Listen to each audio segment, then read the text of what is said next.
And you are live. What is going on, everybody? RogersBase here. Good morning and welcome to my live reaction to One Piece manga chapter 1178. This one is titled Waking from a Nightmare, and I'm seeing a discussion happening in my live chat earlier, right before we start the chapter, saying apparently there's no break after this one as well, which is amazing. I feel like getting this many chapters in a row, I'm not used to, but I'm also not complaining. I love the fact that we're not going to be going on break. That is awesome to hear. I'm already seeing a lot of people in here, so with all that being said, let's just hop right into this one. 1178, this one is titled Waking from a Nightmare. Reader request, kid being chased by a bull charging at his cape by Ana Koi Inat. Okay, and we've got literally exactly how they described it. You got kid running away from a bull. Looks like it's got a little bit of a Spanish background as well. I really like that. It's funny though, I've been playing so much Pokopia that my brain is like rotted in terms of everything I see is now Pokopia. I'm looking in the background here, I'm like, oh, that's a fancy hedge, that's a fancy flower, that's the little fancy fence topper, those are made of the slope stone bricks. I'm looking at the background of this kid cover page and I'm just thinking Pokopia. That's literally how, even the cobblestone that he's running on, I'm like, all right, how many blocks would that be? How do I gotta place that with It's crazy. I literally have been spending my whole week playing that. Also, massive shout out to all the people who've been watching the Touch Base episode for this week. It's doing very well. So shout out to everybody who was watching that one. We did a whole breakdown of what Ditto could be like in Smash. But anyway, with that being said, this is a One Piece stream. Let's get into One Piece. One Piece 1178, Waking from a Nightmare. We're picking things up. Apparently not where we left off. We're on the other side of Elbaf, with Frankie and Nami, all right, and then Sanji still holding down Killingham and Jinbei. You can see Luffy, giant Luffy in the background going, "Hoi, guys!" And they're going, "Luffy? Yo, what? That's Brook and Usopp." And he's bringing them on over saying, "Take care of them." What's happening over there? I mean, man, Luffy is like Super Saiyan teleporting over to the other side of Elbaf right now. That's amazing. Flying on over, bringing Brook and Usopp to safety. And Frankie's going, "You want backup? I got that new cola." He didn't. I added that bit. He's not actually saying that. And Luffy's going, "I'll call if I need help, but for now, you should keep your distance because Loki's going to get pretty reckless." And then Sanji's like, "That's wild coming from you." We're hopping on back. Beautiful panel right there with Loki charging up his lightning breath. Some years ago, a ship of giants was spotted at sea. Their captain was especially gigantic, but they shrouded themselves in deep mist, attacking only government assets while remaining unseen. Okay, so a little bit of information maybe about Galila, about the original Galila. That's cool. I like this. I'm very happy about this. I want to know more about silhouettes. I want to know more about these characters. This is good. As Gunko Imu is sort of describing all this mid giant lightning blast breath from Loki, but okay. And you got Luffy flying on back in saying, "Hey, I wanted to beat the bad guy," as he's punching his way back on in. You can see the spinning Looney Tunes wheels on the bottom. Zooming on over. Okay. Very, very, very good. At the same time as this, rumors spread far and wide. And you can see Loki looking on over. "She escaped? Too tiny. Where are you?" Rumors spread far and wide of a massive flying creature. And so the dots connect. Interesting. Interesting. But Loki was chained up. I guess maybe this was like interim? No, because he got the devil fruit. And then how soon after was he chained up? Maybe this is talking about Loki prior to this. I don't think it is though. I'm assuming Imu's been alive for such a long time. My assumption would be Imu is talking about the old Galila and the former owner of the Nidhogg fruit. You have to remember, this fruit has been around for a very long time. I could be wrong, though. Let's keep reading. I love this, though. Man, great panel there. And you got Luffy running on in. "There you are. You're going to pay for what you did to Usopp and Brook." Man, they really do just keep throwing us back to poor Usopp and poor Brook lying there on the ground. Yeah. They're just... I feel bad every time he chooses to cut back to them because of the conversations we had in the previous chapter and the chapter before about Usopp. I'm like, well, we'll get to it when we get to it. It's fine. Anyway, we're jumping on back to this stuff with Luffy, and you can see, okay, giant emu shadow seemingly coming out of Gunko, shocking Luffy. His eyeballs are popping up all over the place. Wait. Something popped out. If only thou wouldst vanish off the face of the earth as rocks did. So now you show your true form. See, I even got Star Fox on the brain, bro. Too much has been happening this week. Too much has been happening. All right, diabolical covenant. In exchange for a portion of thy lifespan, I will give ye greater strength, and in return, ye shalt hate one another. Domi Reversi. Oh, here it comes. Here it comes. All right, we've been saying, maybe this is going to happen. Domi Reverse. I mean, this is moving quick. If we're getting out of this, Otis said, look, there's no break next week. I'm moving through this. Entering this massive fight with an Elbaf. This is wild. All right. Also, what is going on? I'm hearing, like, my voice doubling. Is my voice doubling on my end as well? Hold on. I'm looking on the back end. That was weird. I thought I heard myself for a second. Anyway, I guess not. It's fine. Let's keep going. All right. Maybe, but it wasn't for us. We don't hear it. Your voice sounds fine. All right. Perfect. I won't even worry about it then. All right. We got Luffy and Loki looking on over here. Wait, no, hold on. I definitely hear it. Wait a minute. Hold on, everybody. I am absolutely hearing it. Give me 1 second. The live stream is going. Wait a minute. Maybe it was going through Discord? Yep, I can hear it. Hold on.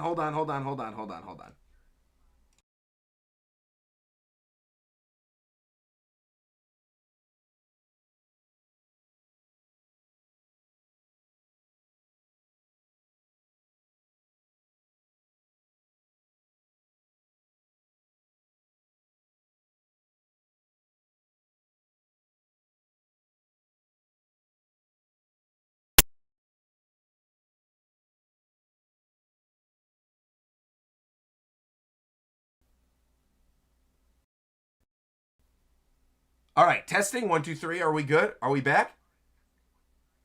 I promise. No, I'm hearing something out of my back end. I don't know where that's going. Is that off my phone, maybe? No. What the heck? All right. If you guys don't hear the doubling, then I'm not even going to worry about it. If you guys can't hear it, then I'm not even going to worry about it. Let's continue. Sorry about that audio glitch. All right. You gave me a heart attack? I really thought I lost my hearing there for a second. No. We're good. Apologies. Where were we? We were on page 6 and 7. 6 and 7. Are you positive you don't have the stream open? No. I mean, I literally only have the tab open with this, so I don't know why I'm hearing myself. Maybe it's like through the monitor. It doesn't matter. Again, it doesn't matter. We're too hung up on this. It doesn't matter. We're in the middle of a good chapter. I want to see what's going on here. All right. Luffy and Loki. Okay, seemingly the Domi Reversi is not working on them. What was that for? That doesn't even hurt. Get off of me. And what did you just say about rocks? Okay, interesting. Obviously, the rocks comment is making Loki mad. And the Domi Reversi just straight up doesn't work on Luffy. And then you got Emu saying, as I suspected, ye are both. Okay, this is good. I feel like I know what this is teasing. This is good. And you got Luffy going in, gum, about to punch. You can see Ragnar on the back of Loki as well. The target's so small, I can't fight like this.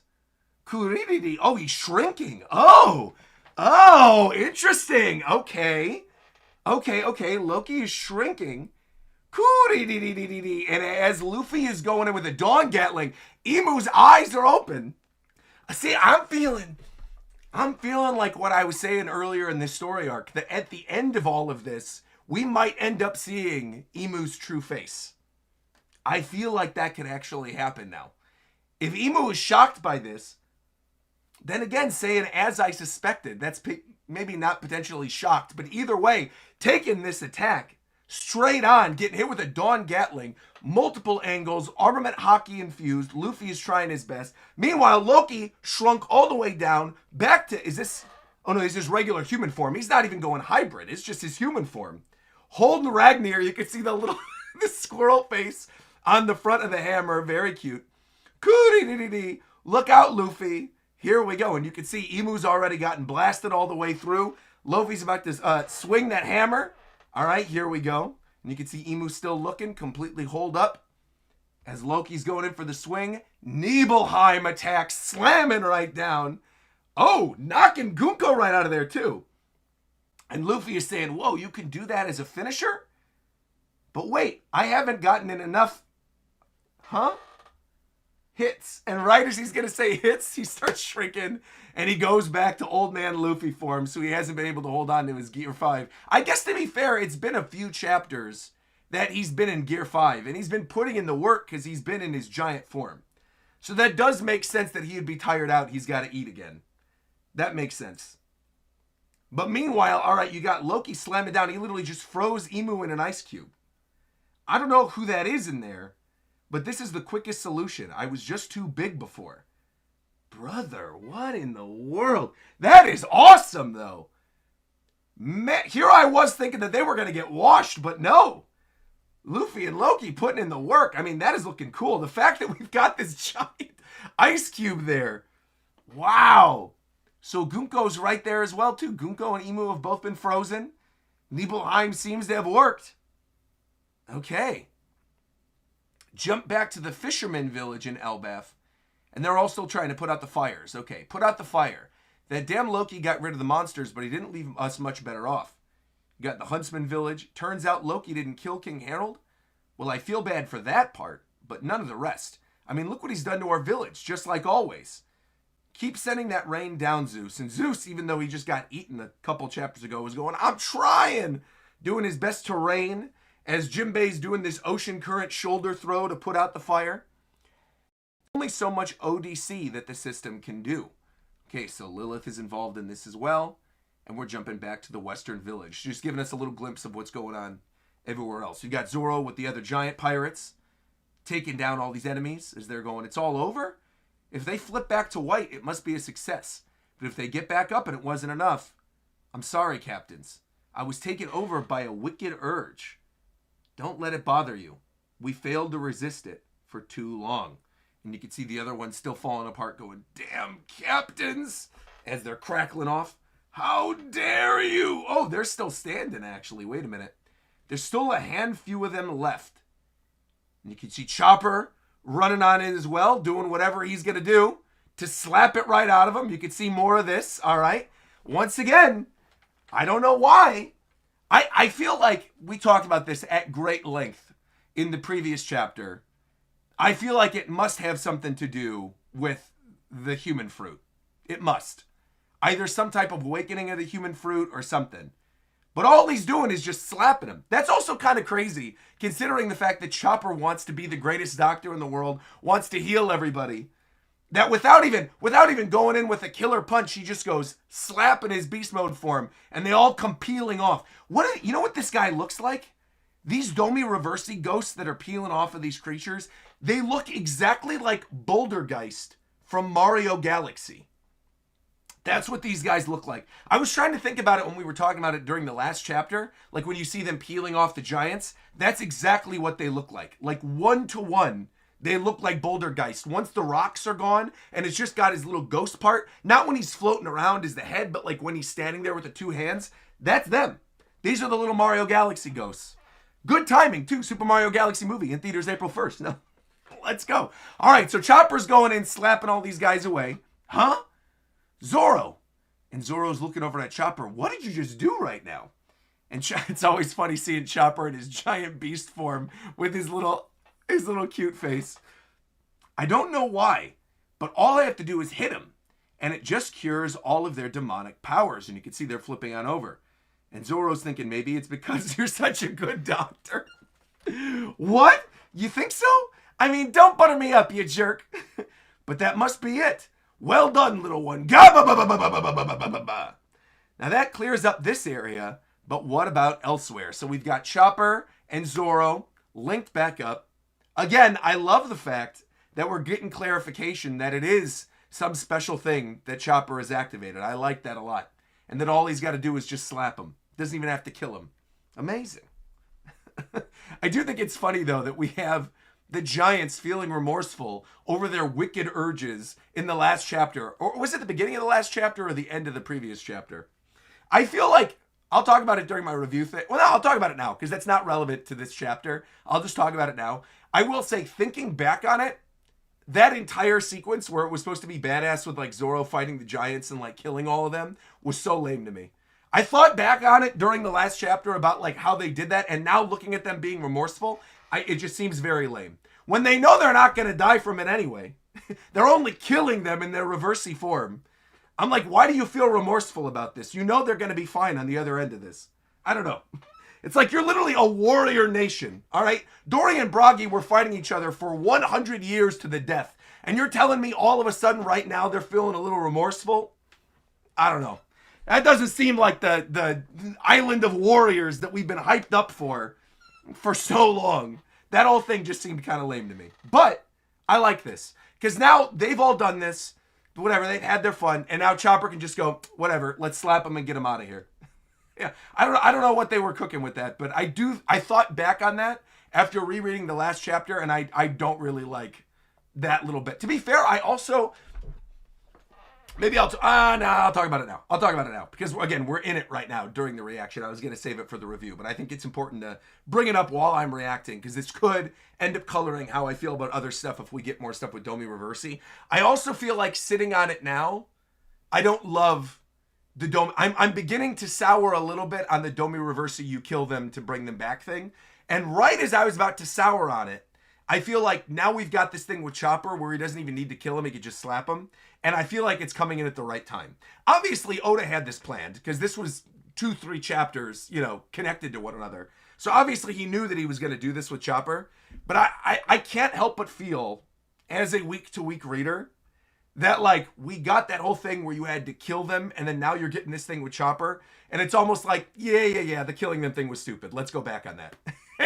Let's just bring in this thing with Chopper, And now I'm fine with it. Now it's like whatever. Chopper slaps them due to some cool ability. They're not Domi reversed it anymore. Great. I'm cool with that. I like this revelation. I'm cool with it. And then Oda can have his fun in the previous one. All right. We're turning the page. We're on page 12 now. No visible enemies around Craftsman Village. What we're dealing with fire. Brewer's Village has no enemies, but there's plenty of fire here. So once again, getting more of this firefighter filler, which we've had these past few arcs, but I'm cool with it. There's just no point to putting out the fire now. Let's get confirmation on whether the demons are alive or dead. Okay, there you go. Owl Library on the bottom. Saul, what does it all mean? Uh-oh. Oh. The fire was definitely raging inside the library, but I don't see a single charred book. The shelves are all empty, and I don't see Biblio either. Well, let's hope for the best. Did he remove all the books? I mean, that would be wonderful, but where is Biblio now? Okay, so Biblio is basically picking up the entire library, Avatar librarian style, and bringing it somewhere else. Hopefully, Emu... Well, Emu's encased in ice right now, but Emu's going to break out. We all know that's not going to stop Emu. Maybe one of these other Celestials. I don't know. I'm worried. I'm worried about Biblio. I don't like what they're teasing right here with Biblio. I'm kind of scared for Biblio. Once we started fighting back, it really didn't take long. It's not like this was an all-out war against a whole organization. Knights from the Holy Land or not, it was only 3 of them. And again, they're still playing with Killingham, swinging his little head around. All right. Is it Biblio or Biblo? It's Biblo, but I like calling him Biblio. Because it's like Biblioteca. And technically that's not right, but I don't care. His name is Biblio now. I'm not calling him anything else. Biblo just sounds weird. Biblio is cuter. So I've decided his name is Biblio. It is what it is. All right. If anything, they were punchy above their weight against Elbaf. And you can see Killingham looking on over. What's he crunching on? Oh, no, that's the muzzle that they've got on him. That's like the little band of the muzzle that they got around Killingham's head. You can see Killingham wondering what happened to the great Emu. Outside the Western Village. Okay. And you can see Summers all still sliced up. He's got his heart there, encoded in armament hockey, falling on the bottom too. Curse you. Well, he managed to put himself back together, though. Ew! Getting sucked up. You can see the beating of the heart. Both of them are going back together, so Summers again is reforming. That's not a good sign considering what I just said about the owl. Team Luffy. Luffy's obviously pretty knocked out. Loki, food! And he's struggling. Do you think I have food? Go to the village. And why do you look like that? Food, please. Yeah, and here we go. And you can already see Emu dissipating from the ice. There you go. Crackling. Back in Sacred Marijoa. Chamber of Flowers, Pangea Castle. Oh, we're cooked. Oh, okay. Oh, this is a good cliffhanger. We are actually cooked. Chamber of Flowers, Pangea Castle. 5 elders. And they're on the Den Mushi. Yes, Great Emu. I will be leaving the Holy Land for a time. Okay, this is good. This is how you end a chapter. Excellent. Excellent. Yeah, and again, we still have that abyss circle in the castle. So if he wants, he could just walk on through, show up in the throne room, and there you go. Emu showing up. Oh, I like that. I actually really like this. Because I think this also very much feels like we are ramping up to the end. Because you get the moment where, Sanji and Frankie took out Killingham. You got that moment with Summers. The moment where you really thought he was getting his comeuppance. You got the great moment with the kids. All the fires are being put out. Loki and Luffy's out of commission. Loki froze. Emu Gunko, you're thinking, all right, everything's looking good. But we all know how this works. Even if we win this round, we still got Emu in the back. And we got some really good revelations this chapter. This is very, very, very, very good. I'm just going to hop right into my review now. Review time. All right, 22 minutes in, by the way. Wow, I didn't realize it was that long of a reaction. Well, we had a lot of stuff to react to. It was a good, solid chapter. Review time. This was solid. This was very good. I brought this up a lot during my reaction portion. So if you skipped that and you're one of those people who just clicks the timestamps and goes right to the review, I'm going to reiterate something that I said during the reaction about Chopper. Obviously last week, that was a giant point of contention in my live chat. Everyone was saying, you're not focusing enough on Chopper. What's going on with Chopper? And I was saying during that chapter, I'm not really all that interested in it. And I feel like we've gone over all the theories, and I'm sure we're going to get an answer in the next chapter. What happened? We got the next chapter. We got not quite a clear answer, but a clearer look at what it could potentially be. Well, we got that moment that was on page, where was it? Page 10 and 11, with Chopper slapping the Domi Reversi giants, right? Bringing them back to normal, utilizing whatever this new power is that Chopper has activated in his beast form. Whether this is awakening of a human fruit or whatever, you see those Mario Galaxy ghosts coming out of them, and bada bing, bada boom, the pieces flip. I love that little moment where Zoro is thinking it's because Chopper's a good doctor. And I also like thematically what this means for Chopper as well. Because again, Chopper wants to cure every illness. If he sees the Domi Reversi as an illness and Chopper has a way to flip it, I can absolutely see this as we are moving into Final War essentially being Chopper's job, right? That Final War is going to be hectic. You're going to have a lot of different pirates all going in at the same time, having a bunch of different fights, going against one another. And I'm sure we're going to get at some point later on in the series, Duck Q versus Chopper, the illness fruit versus Chopper who wants to cure every illness. But I do think he could play a very substantial role in a doctor role in this Final War with Domi Reversied characters, essentially being an exorcist and knocking all these Domi Reversied things out of them. And I actually really like that. I think that is a good role for Chopper to have at this point, because let's be real. The scaling of these characters is getting kind of crazy right now. The things that Loki and Luffy and Emu and the really big dogs are doing, a lot of these other characters don't really have a chance against, especially once you're looking at the weakness trio. Once you're looking at Usopp and Brook, who are both out of commission, Nami, who's struggling to even make a rain cloud with Zeus, and now Chopper. I think this is actually a good way to go about giving Chopper some type of power up, right? I really do like this. Because again, it doesn't feel like an out of nowhere kind of thing.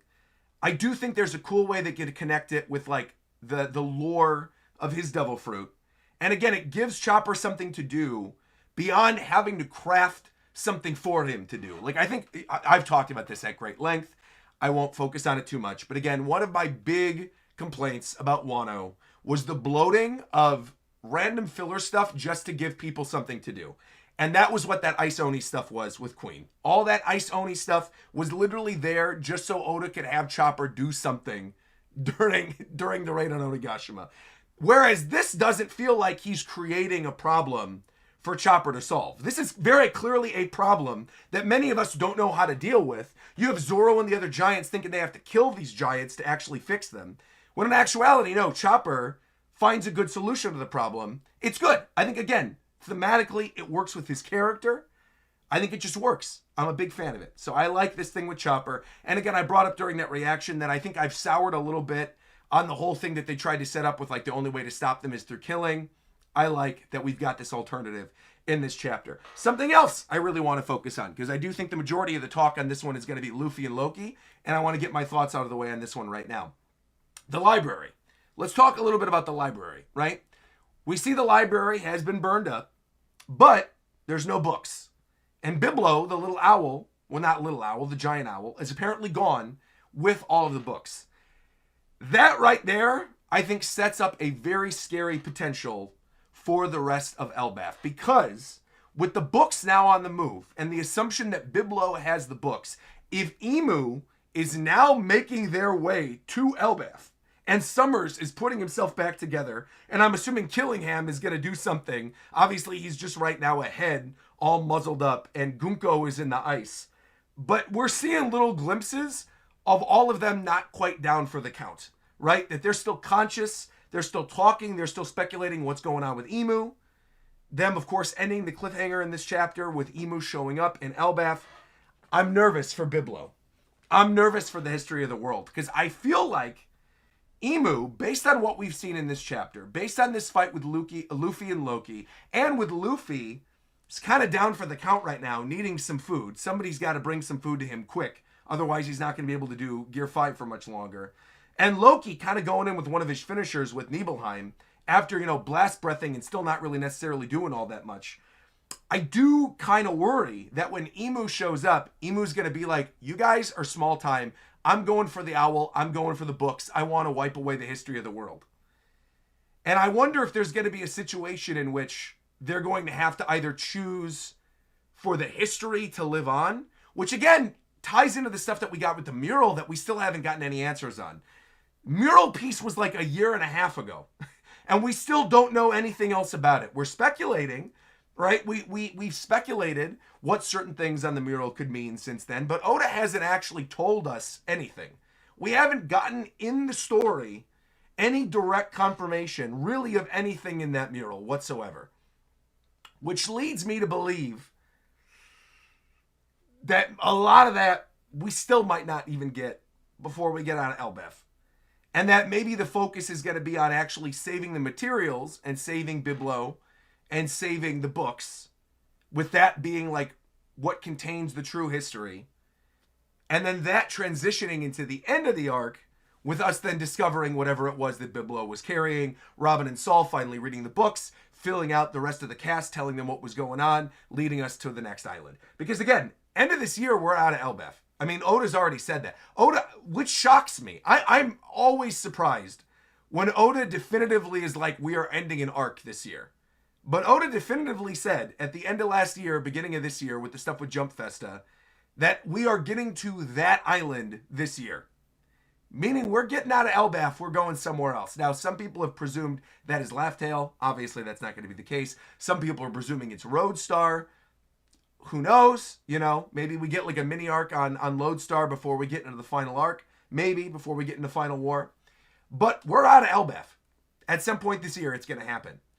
With as quickly as things are moving and with Emu showing up, I do think there is potential for us to be out of this arc very quick. Now, I would like to not be, because I think there's still a lot of things regarding Elbaf that I have questions on. I want to know more about the Heaven Layer. I want to know more about that mural, right? I want to see more of the history of the country. We still haven't gotten any of that stuff with Loki and with Big Mom. I think there's a lot that can still be fleshed out here. But I'm almost wondering, based at the pace of how things are moving, with Emu actually showing up, with Luffy out of commission now for the second time, with Gear 5 wiping him out. I also want more Usopp. I'm seeing someone in the chat bringing up more Usopp. I agree. I kind of want more Usopp. I am kind of getting worried that we are going to get out of here relatively quickly.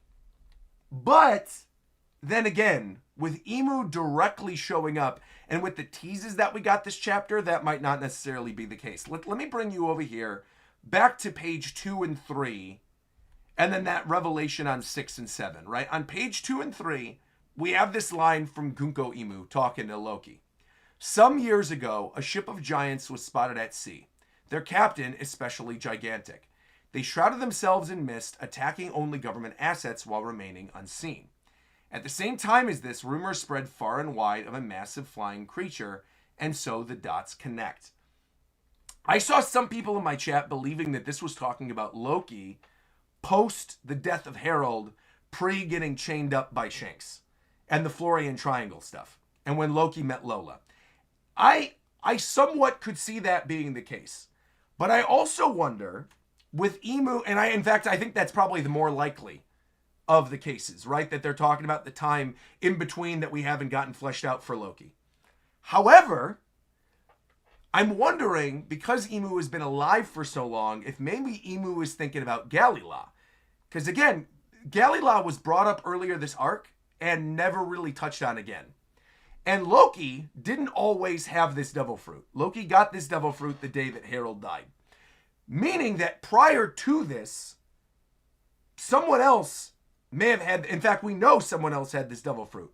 But it was years and years and years ago, because again, Ragnar was the one who was acting as the person holding people back from getting the devil fruit. However, to double back on this, Gunko said specifically, some years ago. That could be any number of things. Emu's been alive for a long time. Some years ago could be hundreds of years. Some years ago for Emu could be 20 years ago, right? The word recently is not used. They use the term some years ago. So I am wondering what this is going to mean. I'm curious. I don't know. But then moving right from that, we get more of this stuff with Emu coaxing Loki a little bit, bringing up rocks. And Loki saying, how dare you bring up rocks, all this stuff, the Domi Reversi not working as well. And then this revelation right here of Emu on page 6 and 7 saying, as I suspected, ye are both.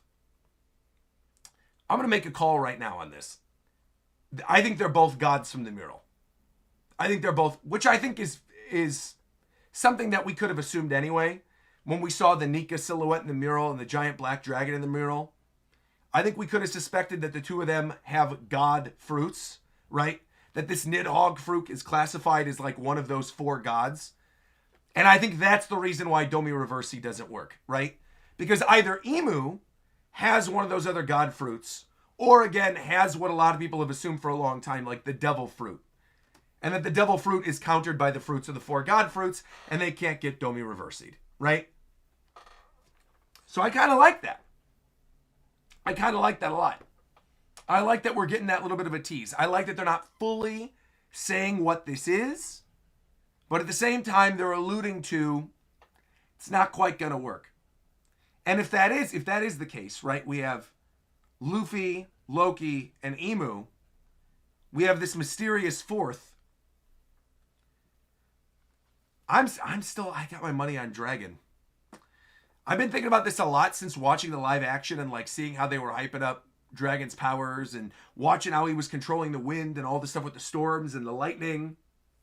And thinking about the fact that like Luffy has a lightning attack with ripping the lightning from the sky. You know, obviously being rubber, not being hurt by it and being the throw down lightning bolts. Now we've got Loki with lightning breath. We've got another character with, obviously removing Eneru from this. Like the other character utilizing lightning is Dragon with the storms. Some type of thing with like the god of weather. So again, if there are 4 god fruits, I don't know. Currently where we are in the story right now, the 4th one, if we're assuming Luffy, Loki, and Emu have them, I think the fourth one could be Dragon, which would lead to some really interesting things as we make our way further into Final War. Yeah. Very interested about that. Additionally, in this chapter, we had a lot of this stuff. I called it filler. It's not really filler. It's just, it seems like when Oda wants to bide time in a lot of these longer arcs, he has the characters put out fires. This is like the third arc in a row we've seen Jinbei doing ocean current shoulder throw to put out fires. But like, it is what it is. It's fine. It's a good way to give him something to do. But, interesting thing down here. Obviously, Shamrock, as we saw earlier in the story arc, was sent back to Marijoa, right? Saying that there was an issue that was at hand, Shamrock was needed. We're getting all these images of Elbaf on fire here, but then, when we jump back to Marijoa, Pangaea Castle seems fine, but look down in the actual city. The city is pretty messed up right now. You're seeing screams of the people, you're seeing the buildings broken down, you're seeing shadowed out silhouettes. So I believe the revolutionaries have indeed already made their move. Also, what's going on, Irving? Welcome, welcome, welcome. What's going on, Irving? Welcome to the call. Welcome to the stream. Love seeing you in here, buddy. But we're seeing Marijoa right here. Page 15. The city underneath Pangaea Castle is pretty messed up. You can see smoke coming from it. You see the clouds surrounding it. And Imu is leaving the Holy Land right now. Which means that if Imu is gone, and it's just the 5 elders, and all the revolutionaries are showing up, that's smelling like Final War to me. That's smelling like the setup for Final War.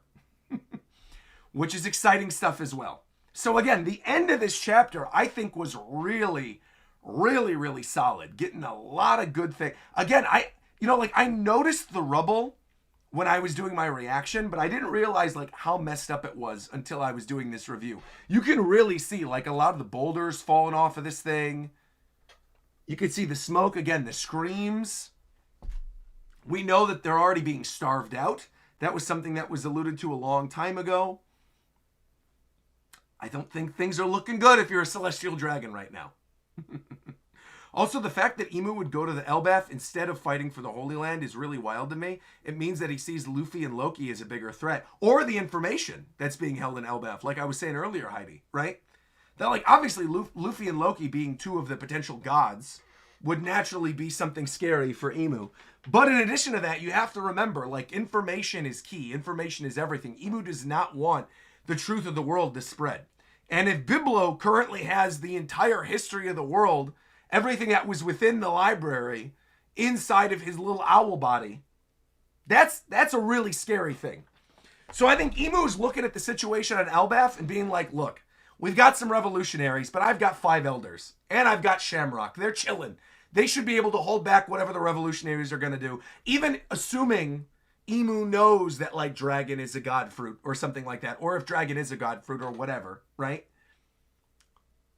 Still, there would be 2 over here. And the history of the world. And 3 of the top lieutenants all getting knocked out right now with Gunko and Summers and with Killingham. So I think the situation's a little more dire in Elbaf right now. Which is why I think Imu's moving. But that's some scary stuff. And again, all of this, the way that this is being set up, leads me to believe that we are not seeing a successful out in Elbaf. Right? If Imu shows up here, Imu is not getting taken out during the Elbaf arc. That's just straight up not happening. Unless, like I said, and like I've been saying, Elbaf smoothly transitions into Final War. Right? The only thing about that is, again, going back to Oda's statements that I brought up earlier on this stream, right? That Oda specifically said we are getting to that island this year, assuming we are getting out of the Elbaf arc. If that is the case, and we are making our way out of the Elbaf arc, could he potentially have meant that another character is getting to that island? That it wasn't necessarily the Straw Hats? I don't know. I'm very curious. I'm also noticing my monitor got moved over a little bit. Hold on, let me move this slightly. Oh, is this? Oh, it's this monitor. Oh, hold on, wait a minute. No, wait, hold on. No, it is. It's this monitor. What's in front of oh, the microphone. That's what it was. I was like, what's going on over here? What's getting blurred out? It was my microphone. That's what I looked on the video. That's interesting. Yeah, but I think between Biblo, Luffy, and Loki, and just the country of Elbaf itself right now kind of being a top target. Emu wanted to use the Giants of Elbaf, and now that Emu's not going to have the Giants, Emu's probably like, well, you know what? What are we even doing here? Let's get the heck out of here, you know? I don't know, man. This is some interesting stuff. I like what this is setting up. And overall, I thought this is a really solid chapter. And I think it's made more solid, once again, by the fact that we are not going on break next week. Makes me very, very happy to know that we are not going on break. Very, very happy about that. So we're going to get some more answers soon. Now, next week, I will be out of town. Next week is Easter. And we are actually leaving and going to Vegas because not only is it Easter, but also, unfortunately, Reagan's grandfather just passed away. And so we are going for the funeral next week. We're leaving, I think, on Thursday. And so because of that, I will be doing my live reaction to the next chapter of One Piece from Vegas. So it's probably going to be a vertical stream. It's probably not going to have all the bells and whistles, but we got to take care of that. So we're going to do that, and then I will be back the week after that. But yeah, so next week I will not be here in my regular setup for the live reaction. So just keep that in mind that it'll probably be like a vertical video without all the bells and whistles. So yeah. With that being said, I think I've said pretty much everything that I want to say about this chapter. I brought up the Domi Reversi thing not working. I brought up the revolutionaries and Marijoa being messed up right now. I brought up the Chopper stuff. I brought up Biblo. I brought up my thoughts on Emu. I mean, I think that pretty much covers everything. So, I'm sure people will bring up stuff in the super chat section as well they're going to want me to talk about. So with all that, ooh, look at this. I was going to say, with all that being said, let's look at what James did for the thumbnail. This is gorgeous. Look at this here. In fact, I'll go over to this other screen. Look at how beautiful this is. Wow. James doing an absolutely fantastic job this week. Wow. Where you got Loki in the back. Look at that. Slamming on down the hammer. You got Luffy there with armament hockey as well. Wow. Wow. Beautiful stuff. I love the little bit of the ice effect that he's using coming off the bottom of the swing of the hammer. I'm loving this as well. Hold on. Let me zoom in. Go back in here. Ooh, I love that. Again, I don't know what he's been doing recently with the lines, but there's like a very distinct style he's used for these last few thumbnails that I think just look absolutely beautiful. Wow, yeah, look at that. Even like the smaller lines around like the fur of Loki. Also, considering the fact that now my face is on these thumbnails, I love that he left this little bit of an open space so that I could fit my face on. You know, some people noticed, some acute viewers noticed that during the last chapter, the one that we did with Emu, that I did an A/B test for the thumbnails. You know, normally we have the A/B test where it's got the frame around it and then the one with the number, the big number on it. But I A/B tested last week to have a version of the thumbnail with the frame, a version of the thumbnail without the frame and my face on it, and a version of the thumbnail with my face on it, the number, and the image. And the number one, by far, was the version of just my face and the image. Which is wild to me that people, for whatever reason, are more likely to click on a video that's got my face than the number and the image itself.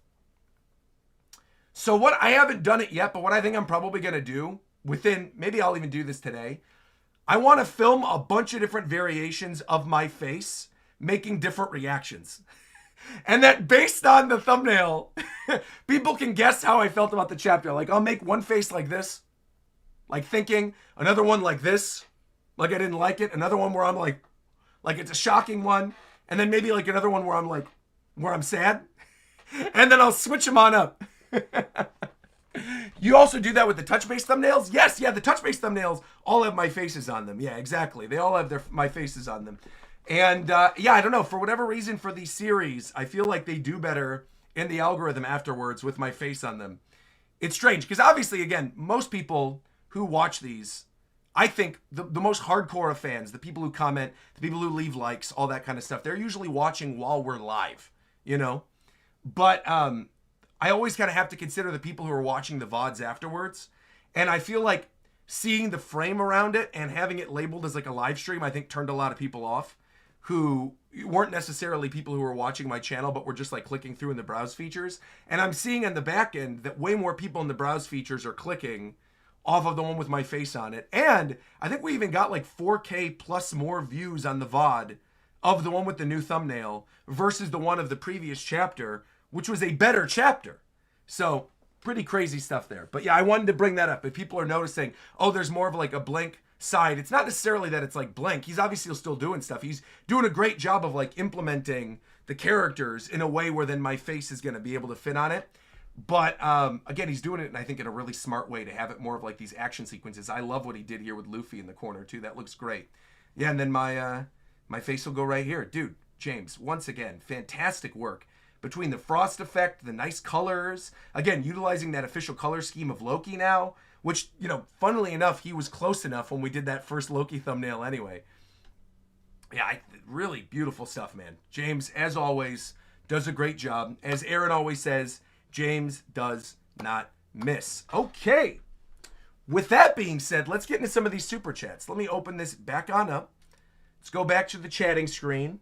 Let's open up the live chat and let's see what people are saying. Okay. Let me look over here. Let me see what super chats we... Oh, we actually didn't really get that many super chats at all this week, so we should be through this pretty quick. First one comes from Rob Harley, who said, did you hear or see the English dub of Emu? I think it's actually straight up Colleen Clinkenbeard, with the filter, of course.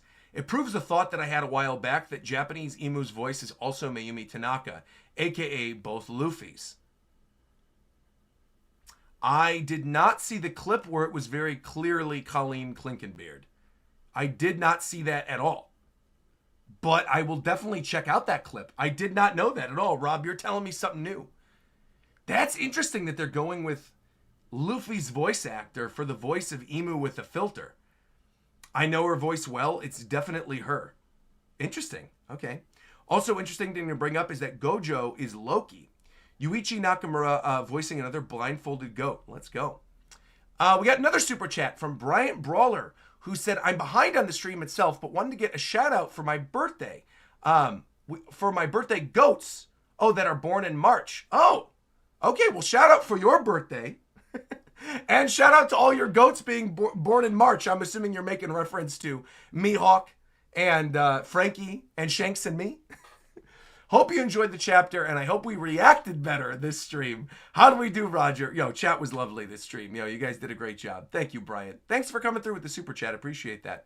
We got another one from Forever Nami saying, yo, Roger, I'm wondering if Chopper's fruit, when awakened, gives him a better understanding of human bodies and potentially cures to ailments that no one would think of. I think, as you brought up earlier, it would tie in perfectly with his dream. Couldn't agree more. Yeah. Couldn't agree more. We talked a lot about that during the review portion, about it maybe being like an awakening of his fruit or something along those lines. But yeah, couldn't agree more. And then finally, the last one this week comes from Toothaletic 1949, who says, I actually think the pile of Lubberl and Marijoa is the Navy shipping containers. And that actually it was their ship from 1126 on page 13, where the revolutionaries were hiding in them. Oh, interesting. You actually think... Let me go over to my other filter real quick. Hold on. That's an interesting thought. You think that's the ship that we got a glimpse of with the revolutionaries and the shipping containers. Oh, to be fair, actually, wait a minute. Ooh. Wait a minute. You might actually be onto something. Those do look more like shipping containers now that I'm zooming in a little bit. More than it does like rubble of a city. Certain things look like the rubble of a city, but no, you're right. Oh, yeah. No, there's very clearly shipping container boxes there. Oh, interesting to bring that up. I want to go compare this to 1126 on page 13. I'm going to compare this real quick. Here we go. Full chapter list. Open this on up. Log in. And let us see. 11:26. Oh, it's not letting me? That's weird. Here we go. Scroll all the way down. 11:26. Okay. Perfect. One Piece chapter 11:26. 11:26 settling the score. This is page 13 when we see the shipping containers, right? Oh, yeah. Oh. See, now hold on. Now that I'm looking at that image, though, now I don't think that's shipping containers. Now that I'm looking at that, I actually think that is the roof of the building. So if you go look at page 14 and 15 of chapter 11:26, you'll notice the Umit Shipping Company ship, where the revolutionaries are hiding. You can see the shipping containers on them, but you can see the actual town itself with the smoke and the flames coming off of some of the ships. And it almost looks like the slope of the roof looks, similar to what those shipping containers are. The black part does look like that could be the bottom of the shipping container boat. But again, the Umit Shipping Company isn't like right next to Pangaea Castle, is it? Umit Shipping Company, I think, is a little while away. But I could be wrong. Maybe it is just like at the foot of the castle, so they could just deliver everything to them immediately. Interesting. I'm glad you brought that up, though, because I do think there's a debate between whether or not that is a shipping container or that is the roof. It's like it's too shaded out to really give a definitive answer for it, but I'm glad you brought that up. Wow, thank you again for the super chat. That was great, Toothaletic. I like that. Got me thinking. We also got another super chat from Matthew Daggs, who said, do you think the Straw Hats are going to get humbled here, Sabaody style? I don't think it's going to be Sabaody style. I don't think there's going to be a situation in which the characters are going to be split up and going to different islands or different directions. That would be interesting if all the Straw Hats actually got split up again and were sent to different islands and sent to different places. That would be cool. I would like that. I've been saying for a while that I think Final War could be fought on multiple fronts. And if a couple of the Straw Hats are sent to Lodestar or some of the other ones are sent to different locations. Again, you also have to remember Kuma is still here in Elbaf right now with Vegapunk and with Bonnie. And that Vegapunk's trying to cure Kuma. I actually don't hate the idea that their way out of here is her curing Kuma and Kuma slapping all them back to different locations or to a different island that he has been to. I actually don't hate that at all. And that would also be a really cool parallel because there's been a lot of stuff post-time skip that has sort of been a parallel of what's happened pre-time skip. And kind of where we are in the story right now, we are at the beginning of what would be the final saga, right? And like the final saga of pre-time skip was the Marineford saga, the Summit War saga. The final saga of the second half is the final saga. So it would be kind of cool if they are mirroring Sabaody a little bit, and that the difference is this time around, instead of being frightened by what was happening, they actually purposely have Kuma slap them out of there to go to a different location or to potentially reunite with the revolutionaries. And maybe Kuma gets all the giants out and they leave Elbaf to be destroyed by Emu. I don't hate that. I actually think that's kind of an interesting idea. I didn't even really consider that they could be split up Sabaody style. But that then reminding me of the fact that Kuma is here and that Vegapunk is present and the stuff that we got with Lilith and the potential for that being like a reverse of what we had previously with Kuma slapping away the characters and then being scared of it. That'd be cool. Do you think that Kuma could move the entirety of Elbaf though? No. I don't think Kuma could move the entirety of Elbaf. I think Kuma could move the characters. I think like he could get a lot of the important characters out of there, and then the giants maybe go down fighting or something because they're a nation of warriors and they stay back on Elbaf to protect them. I could see something like that. But I really love that idea that Kuma actually purposely saves the Straw Hats this time. I mean, purposely saved them before, but like saves them and they're aware of the fact that he's saving them. That's actually pretty cool. I never even really considered that. That's great. And then finally, Kayla said, off topic, but Target actually has a great deal right now. You can get Pokopia and Luigi's Mansion 3 together for $70. That's an odd combination. Buy Pokopia, get Luigi's Mansion 3 free? I did not know that. Hey, but for all the Nintendo viewers out there, of which I know there are many, there you go. Get your $70 Pokopia with the free Luigi's Mansion 3. There you go. All right, I think that covers this chapter. So again, really solid one. Very happy about the fact that we're not going on break. That makes me extremely happy. And I believe, like I said, next chapter, what is going to happen is we are going to be getting into, I don't know, I think maybe like Emu showing up. I also wonder right now, Emu showing up physically in Elbaf could potentially be the end of the next chapter. I don't think the chapter is going to start with Emu showing up first. I think we're going to see more of whatever's going on with Biblo and the other characters, or maybe Luffy needing food or something, before getting Emu. I think they would make Emu arriving on Elbaf a cliffhanger. However, if Emu starts off the chapter just straight up teleporting in with the Abyss, next chapter could be like an all-timer. The way that they've set certain things up, next chapter could be an all-timer. Oh, hold on. We got one more super chat right at the very end. From Scuba, saying it seems like one of the butterflies in Emu's garden died when Loki froze her after Luffy punched. Then Emu returned to the Holy Land. Could the butterflies represent the hearts of the Holy Knights? Wait. Are you cooking? Wait a minute. Let me go back. Ooh. Wait a minute. What's going on here?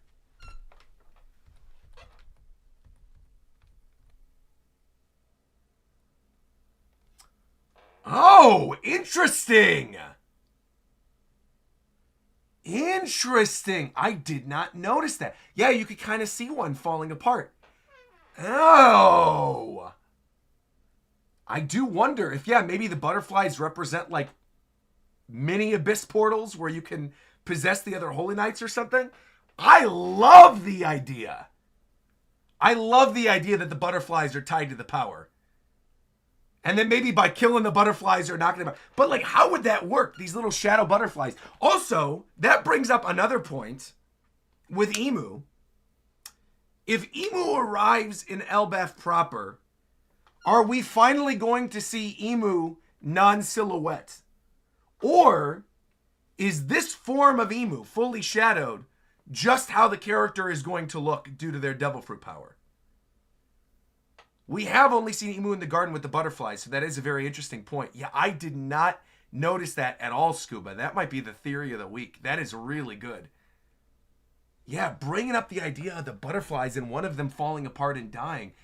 You might be cooking. I am also wondering if when we see Emu fighting properly in Elbaf, if we're going to get glimpses back to where things were in Pangaea Castle and seeing more of the butterflies falling apart. I also feel like it should just be the way Emu is. I mean, that would be genuinely funny if Emu was just silhouetted the entire series. But I don't know. Part of me still thinks that end of Elbaf, we're going to see the true face underneath everything. Also, I got to give a massive shout out to Clubby Canadian coming through, upgrading their membership to the Club Mammoth tier. Let's go, Clubby Nakam. Thank you very, very much for that. Greatly appreciate that. Obviously, all the people at the Club Mammoth tier are down in the description below, so getting their special shout-outs. But thank you very much, Clubby. Also, I want to shout out Clax, because Clax, one of my longtime mods, regular donator on the streams. We love Clax. Clax brought up, I can't actually afford a super chat this week because I've been going in on that Japan Time subathon. Thank you very much, Clax. Thank you for bringing this up. Later today, many of you know I host a podcast, Japan Time. We are currently in the middle of a subathon for a big Chicago trip where all of us are going to go to Chicago to the Field Museum for the big Pokemon exhibit, for Combo Breaker, and for Anime Central. We're going to be putting together a bunch of meet and greets and doing a bunch of cool stuff. Later on today, during the subathon, we are going to be ranking the top 10 best anime of all time. It is going to get contentious. It is going to get crazy. And I think we're going to wrap the whole thing up with even more chaos by playing a round of Mario Party. So if you're somebody who wants some good entertainment, we're going to be live a little bit later on today with, again, our top 10 best anime of all time and a Mario Party match. So I did want to bring that up. Massive shout out to Clax once again for bringing that up. Do you know what time it's going to start? I believe it's going to start around noon. I was going to live redirect into it. Let me actually click Discord, see if they're ready for me to go. They might be ready to go. Okay, they're not. They're not ready to go. I also don't even really know how to live redirect. I know there's a way to do it, but I haven't figured it out just yet. But I do think it's going to get crazy. Again, Top 10 Anime, Mario Party. I believe it'll probably start around noon. If I had to guess, it'll probably be that we'll be live around noon. So I would say check the channel then. Otherwise, I would say just go subscribe, hit that notification bell, do what you got to do. And I want to also shout out something else that's going on.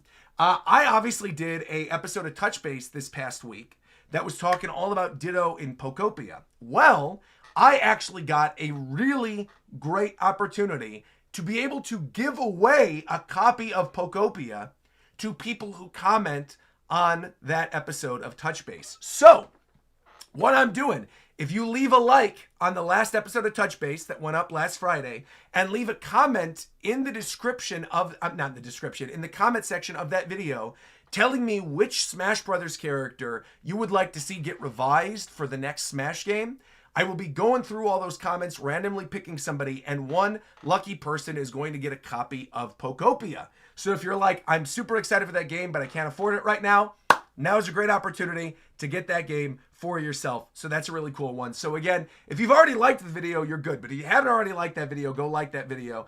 And for good measure, while you're here right now, make sure to like today's stream as well. Additionally, we are live on all of the podcast platforms. I like to bring this up and remind people. I see more and more people are going to go find Touch Base with RogersBase and the RogersBase feed on Spotify and Apple Podcasts and stuff.